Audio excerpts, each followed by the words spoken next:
Imagine this: you walk into a room with 10 radios playing at full volume, each blasting a different station: news, music, talk shows, ads. Chaos, right? That's exactly what your mind is like without a clear, definite purpose. Napoleon Hill didn't just suggest having a goal. He declared it the starting point of all achievement. This isn't just self-help fluff. This is mental physics. Energy that isn't focused is wasted. And Hill's most powerful secret to laser, sharp, unlimited focus begins with this one idea: definiteness of purpose. So what does that actually mean? It's not just "I want to be successful." That's wishy-washy. That's like saying "I want to go somewhere," and then staring at a map hoping for teleportation. A definite purpose is a specific, emotional, non-negotiable target. Think: I will become the top marketing strategist in my industry by building a digital brand with 1M followers by the end of 2026. That's clarity. That's power. That's direction. When the mind knows what it wants, it starts eliminating what it doesn't. Most people don't lack focus, they lack a reason to focus. That's the difference. Without a definite purpose, the brain just floats. It scrolls, it refreshes, it checks texts, opens 5 tabs, watches 10 reels, and calls it a busy day. Hill knew that kind of person would drift forever. Focus in his system is a byproduct of clarity, and here's where it gets wild. Your brain literally filters reality based on your dominant purpose. The reticular activating system, RAS, the part of your brain that acts like a filter, starts prioritizing the people, ideas, and opportunities that match your stated desire. That's why definiteness isn't optional, it's essential. You're programming your RAS to laser. Lock onto anything that supports your mission and block out the noise. Definiteness of purpose also makes decision-making ruthless. You either say, yes, this feeds my goal, or no, it doesn't. Goodbye. No more indecision. No more FOMO. No more bouncing between 18 hobbies and 9 business ideas and wondering why nothing sticks. Purpose gives you a mental knife. It cuts through fluff. It gives you a reason to say no, and saying no is how you protect your focus. Hill also believed definiteness acts as a magnet. When you're locked into a goal with total emotional conviction, it starts pulling resources toward you. People start noticing, conversations shift, you walk differently, you talk with certainty, you don't pitch ideas like maybe, you speak with vision. And vision is contagious. That's when focus becomes effortless, not because distractions disappear, but because they don't even register anymore. Let's go deeper. Hill wasn't talking about passion or interest. He was talking about obsession. He wrote about burning desire so many times it could be its own chapter. That's because definiteness of purpose doesn't just give you a to-do list, it gives you fire. And that fire, that's your fuel. You don't need motivation when you have a fire. You don't need coffee or productivity hacks. Your purpose wakes you up. It drags you into the gym. It locks you in your studio. It pushes you to make one more call when the whole world is asleep. Here's the test. Can you write down your purpose in one sentence? No stuttering, no overthinking. 1. Clear sentence. If not, your focus is leaking. Doesn't matter how talented you are, how disciplined you think you are. If you don't know what the target is, your mind's just swinging in the dark. Now, you don't stumble into a definite purpose. You design it, you choose it.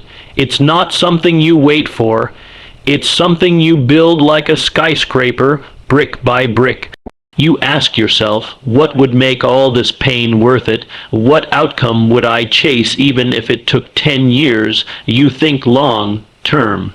You get honest, you get uncomfortable. Most people don't want to pick one purpose because they're scared of letting go of all the other options. But that fear, that's what's costing them their focus. Napoleon Hill called out this mindset 100 years ago. He said the drifter is the one who never decides, never commits, never finishes. The focused one, the obsessed one, that person chooses a single outcome and burns the bridge behind them. That's the level of clarity required to turn your brain into a focus machine. Definiteness of purpose also unlocks consistency, because when you know what matters, your habits build around it. You start building systems, not just goals. You reverse engineer your days. You set boundaries. You say, from 6 a.m. to 10 a.m. I write. At 9 p.m. I'm off screens. You automate your focus through routine. You design your environment to serve your mission. That's when things start clicking. And then something even more powerful happens. Time slows down, not literally, but in your perception. Because when you're fully aligned with your purpose, you're in flow. You're not watching the clock. You're not thinking about quitting. You lose yourself in the work because the work is tied to something you deeply care about. That's not discipline, that's alignment, and alignment creates effortless focus. People try to stack focus on top of chaos. Doesn't work. You don't build a skyscraper on a sand dune. You anchor it with steel. That's your definite purpose. It keeps you grounded when distractions swirl around you. It gives your day structure. It gives your pain meaning. It gives your effort direction, and once you have that, really have it, you don't beg for focus anymore. You become focus. Imagine your brain is a battlefield. On one side, your goals, your discipline, your desire to evolve. On the other, doubt, fear, laziness, and every subconscious script you picked up from childhood. Now here's the twist. The side that wins isn't the stronger one. It's the one that gets repeated. That's where Napoleon Hill drops a psychological bombshell most people miss completely. Autosuggestion. Not positive thinking, not daily motivation. We're talking about reprogramming the subconscious mind through focused, intentional self-talk until reality bends around your beliefs. Auto-suggestion isn't fluff, it's a tool. It's the process of feeding your subconscious mind with thoughts, affirmations, and mental images so consistently and vividly that it begins to accept them as truth. And once it accepts them, your actions change. Your focus sharpens. You start behaving in alignment with what you've been feeding your brain.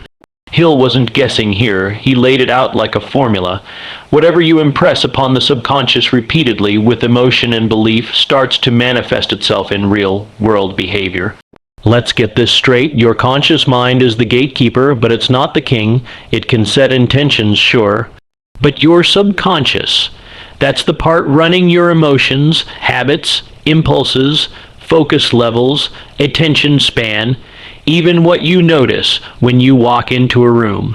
And unless you start programming it on purpose, it just runs on default. And default settings come from school, media, trauma, old failures, and other people's garbage beliefs about who you are and what you can do. So how do you reprogram it? You start with repetition, not once a week, not when you feel like it. This is daily. Structured on purpose. Hill said to write your definite purpose down and read it aloud twice a day with emotion. Why? Because the subconscious doesn't respond to information, it responds to feeling. That's the key most people skip. You can say, I am successful all day long, but if your tone is flat and your belief is weak, your subconscious tosses it in the trash. You need to feel it. You need to feel it like it's already happened. You need to repeat it like your life depends on it, because it actually does. When you repeat a statement with emotion over and over again, it starts bypassing the conscious filter.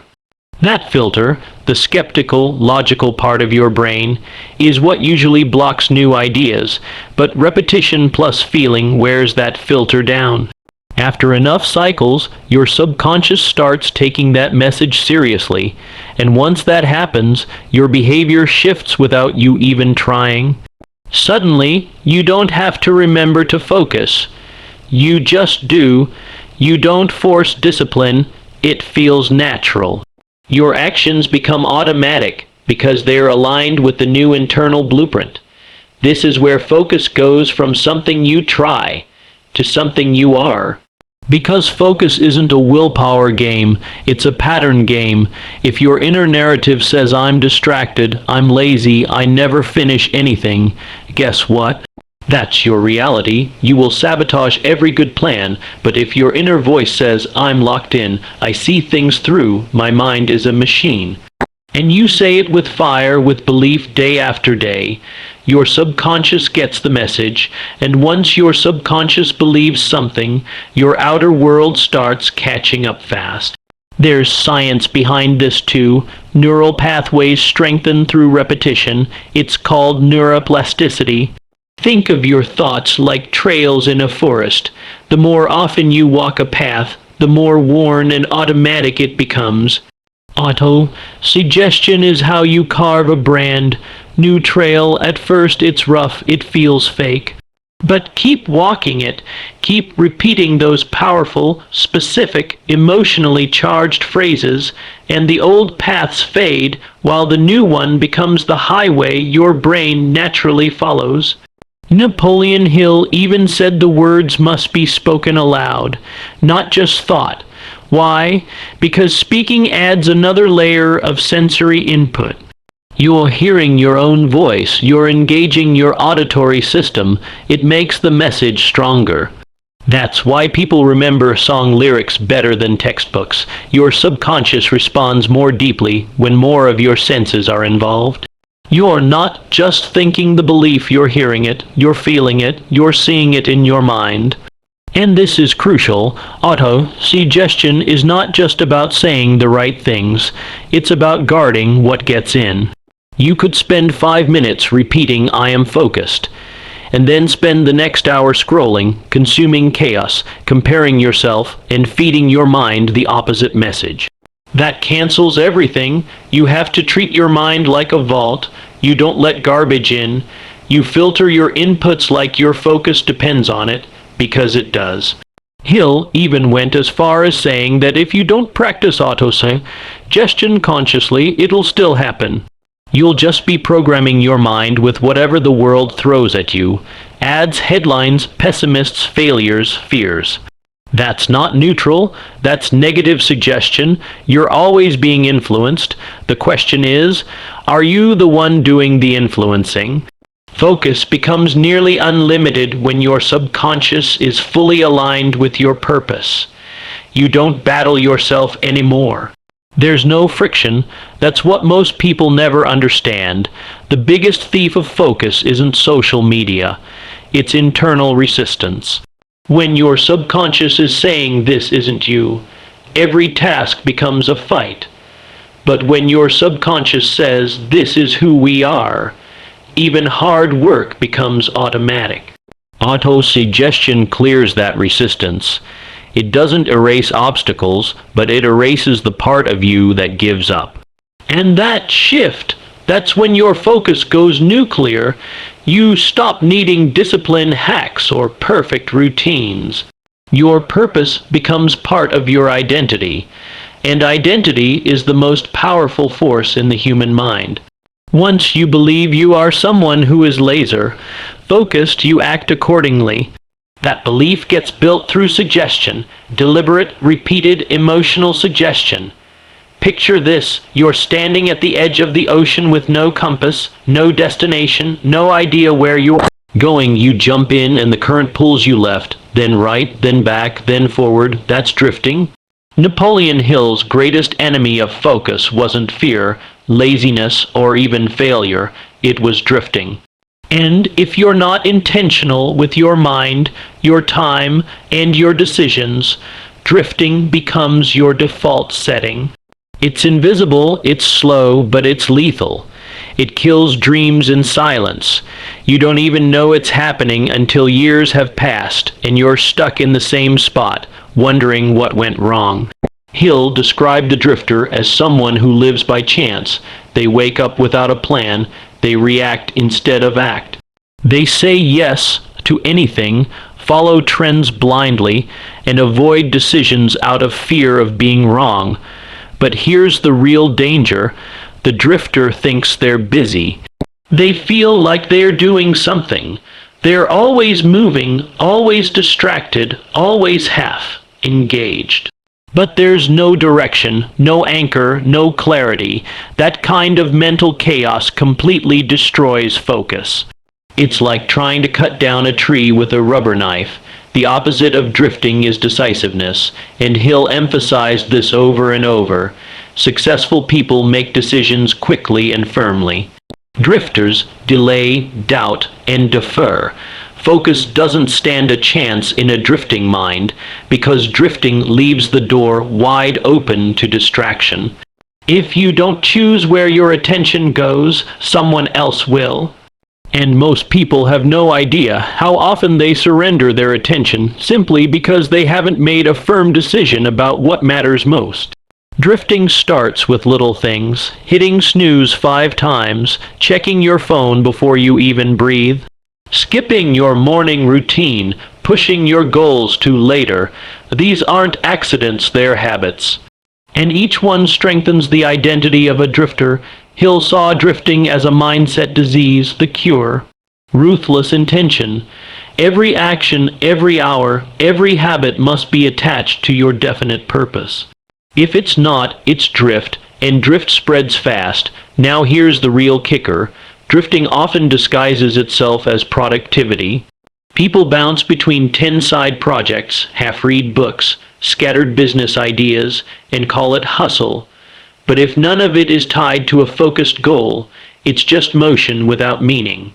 That's why focus isn't about doing more. It's about cutting more. It's about burning the fluff, eliminating the noise, and choosing one path with total conviction.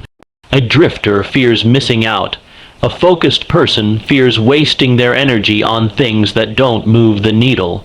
Drifting is also deeply tied to fear, specifically the fear of criticism, rejection, or failure. So instead of acting with courage, the drifter waits. They wait for the perfect moment, the perfect plan, the perfect feeling, but that moment never comes. So they scroll, they distract themselves, they numb out, and the worst part, they start to believe that's just who they are. Hill warned that this self-identity as a drifter becomes a self-fulfilling prophecy. The longer you drift, the harder it is to even imagine what focused living feels like. But here's where it gets even more intense. Drifting isn't just mental, it becomes emotional. When you drift, your confidence drops. Your self-trust erodes. Every unfinished task, every missed deadline, every broken promise to yourself adds up. And eventually, your brain labels you as unreliable. That label kills focus before the day even begins. Why? Because if you don't believe you'll follow through, why bother starting? That's the hidden trap of drifting. It trains your mind to expect failure before you've even made a move. To eliminate drifting, you have to do more than set goals. You have to declare war on indecision. You have to become hyper, aware of your daily patterns. What are you letting slide? What are you tolerating? What decisions are you avoiding? Because every time you avoid a decision, you reinforce the drift. Hill believed that even a wrong decision is better than no decision. At least a wrong decision creates feedback. Drift creates nothing. Discipline is the antidote to drift, but not just surface level discipline, not the kind where you grit your teeth for a week and then fall back. Identity at SPA. A CD-carrying discipline, a detox. You are finally creating space for yourself after years of putting everyone else first every single day. And the more often you act in alignment with that identity, the stronger your focus becomes. You start creating proof. You stop drifting because you know exactly who you are and what you're aiming for. Hill didn't just identify drifting, he weaponized awareness against it. He wrote about how most people spend their lives doing what others expect, chasing empty rewards, floating through jobs, relationships, and routines that don't connect with any real purpose. That kind of life looks okay from the outside, but inside there's no fire, no clarity, no ownership. That's the life of a drifter, and you don't escape that life with wishful thinking. You escape with radical decision. With choosing your path and then burning everything else that tries to pull you off it. You eliminate drift by mastering your mornings, commanding your schedule, protecting your mental environment like your life depends on it. Because it does. One distracted hour can spiral into a distracted day, which becomes a distracted week, and suddenly it's another year lost to mindless motion. That's how drift operates. It's not loud, it's not obvious, it's subtle, creeping, patient. And before you know it, your dreams have turned into a wish list and your potential is buried under indecision and digital noise. Hill warned that drifting is the default mode of the undisciplined mind. It doesn't take effort to drift, it takes effort to resist it. And that resistance starts with awareness. You start noticing where you give your power away, where you say maybe when you should say no, where you follow comfort instead of challenge. Each of those moments is a fork in the road, drifter or decision, maker, passive or purposeful, lost or locked in. You can have the clearest goals, the strongest affirmations, and the sharpest work ethic, but if your environment is pulling you in the opposite direction, your focus doesn't stand a chance. Napoleon Hill didn't just preach personal responsibility. He taught that who and what you surround yourself with is just as critical as what you believe internally. The people in your space, the conversations you engage in, the energy in your environment, these things either feed your focus or starve it. No middle ground.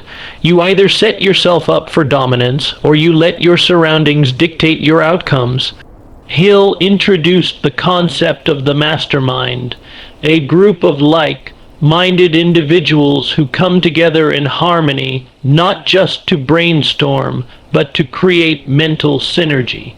He wasn't talking about a casual hangout or a motivational meetup. He was talking about a power generator. The right mastermind isn't just support. It's pressure, it's elevation, it's accountability. It forces your thinking to level up. And when your thinking levels up, your focus intensifies automatically, because now your brain is tuned to a higher frequency. When everyone in your circle is locked in on purpose, drifting becomes uncomfortable. Weak effort becomes obvious. You can't hide, and that's the point. Environment in Hill's philosophy isn't just physical, it's mental. It's energetic. Walk into a cluttered space with noise, chaos, negative energy, and watch how fast your mind scatters. Now walk into a clean, focused, intentional room with books, vision boards, tools for your craft, and feel the difference. That's not just mood, that's mental alignment. The physical world is a mirror of the inner world, and the inner world reacts to the physical. If you're trying to build an empire on a desk full of trash, with your phone buzzing every 2 minutes and toxic people in your DM, don't be surprised when focus feels like a battle. Hill knew this.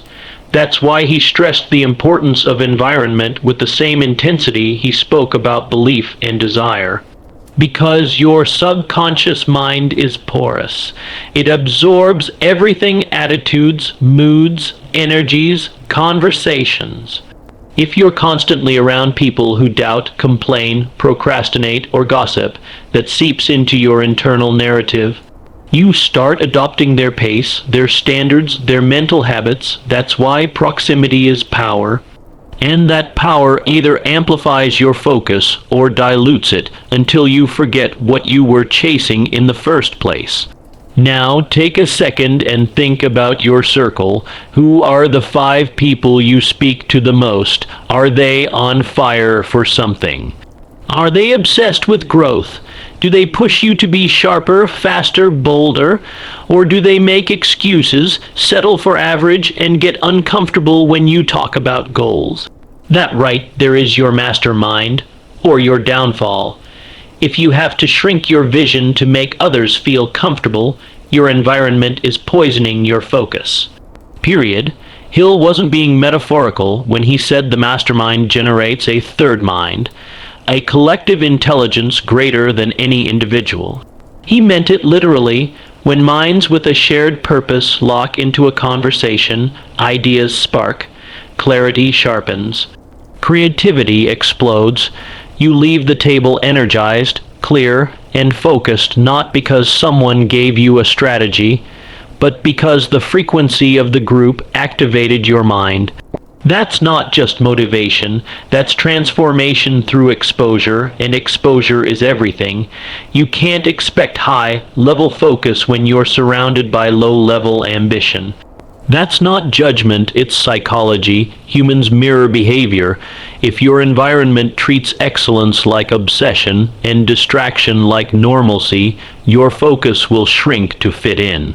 But flip the environment and focus becomes effortless. When you're in a room full of killers, people who execute, plan, review, tweak, optimize, your excuses die.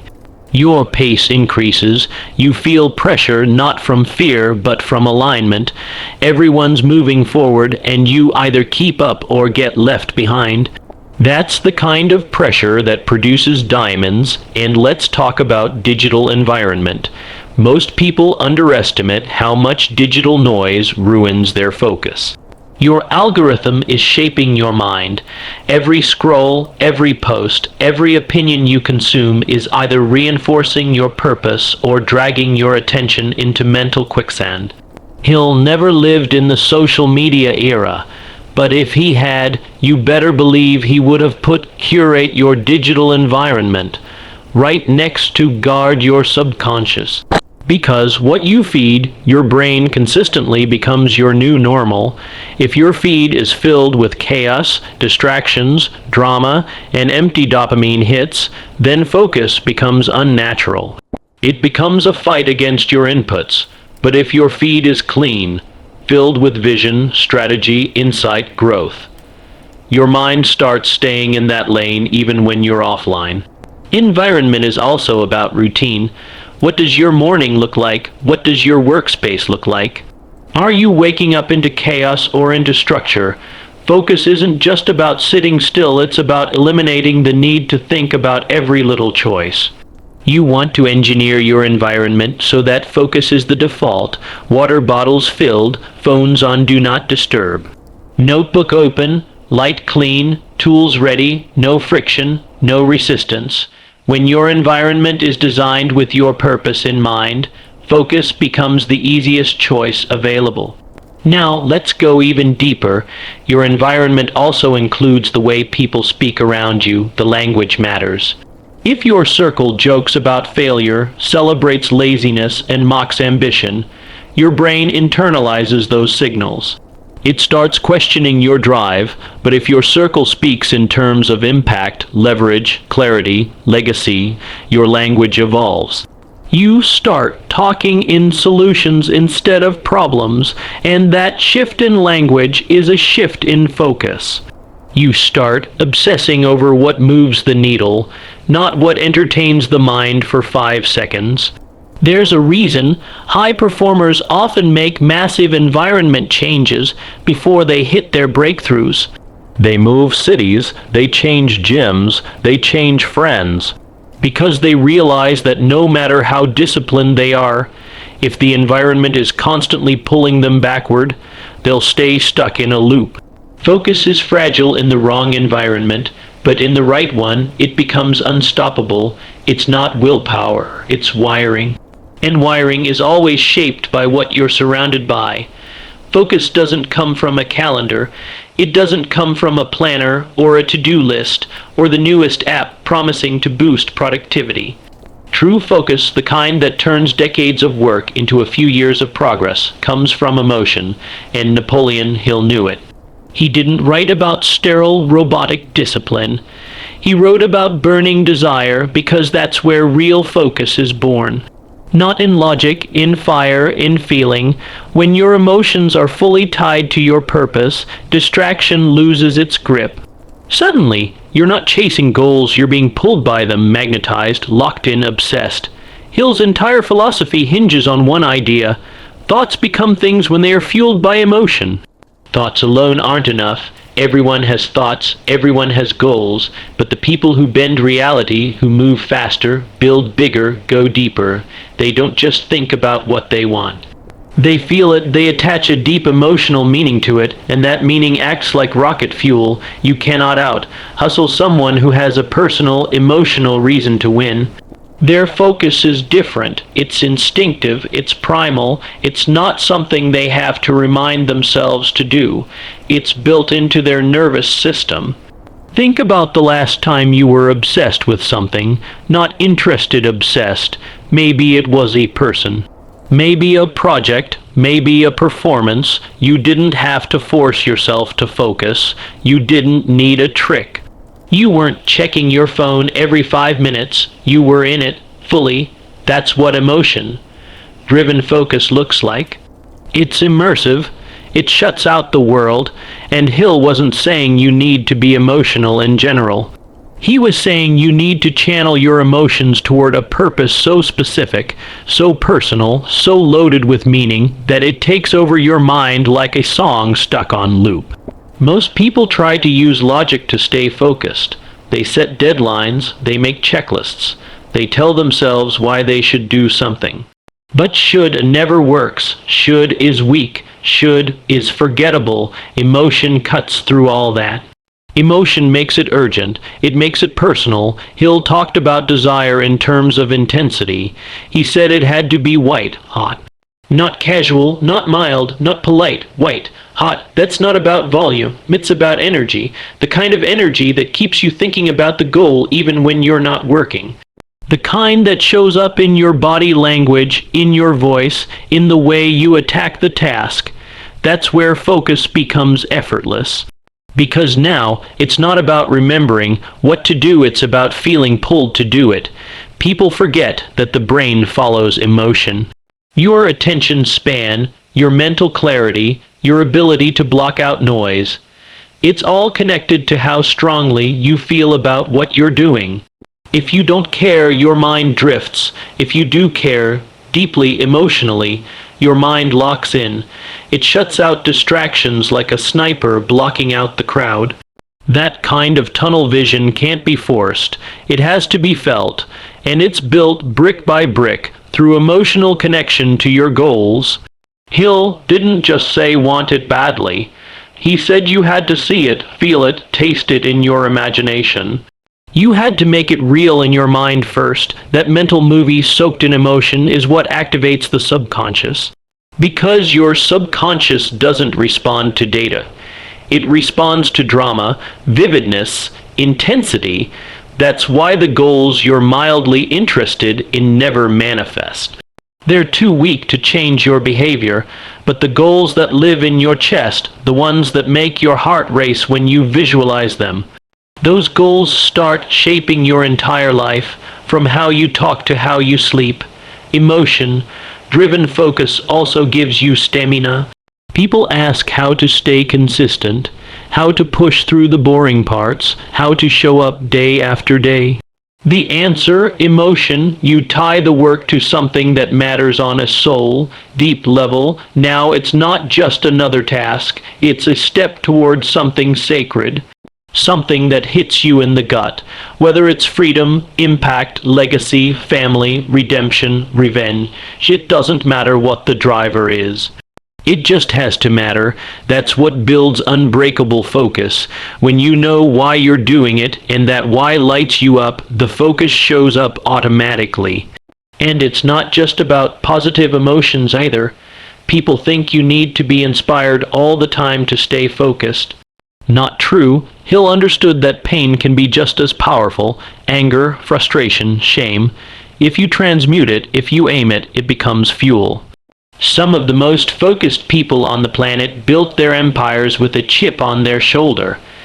They were told they couldn't. They were underestimated, they were broke, embarrassed, overlooked, and they took all that pain and turned it into precision. They didn't wallow in emotion, they weaponized it. That's what Hill meant when he talked about controlling your emotions, not suppressing them, but using them. Every emotion is a lever. And focus comes from pulling the right levers at the right time.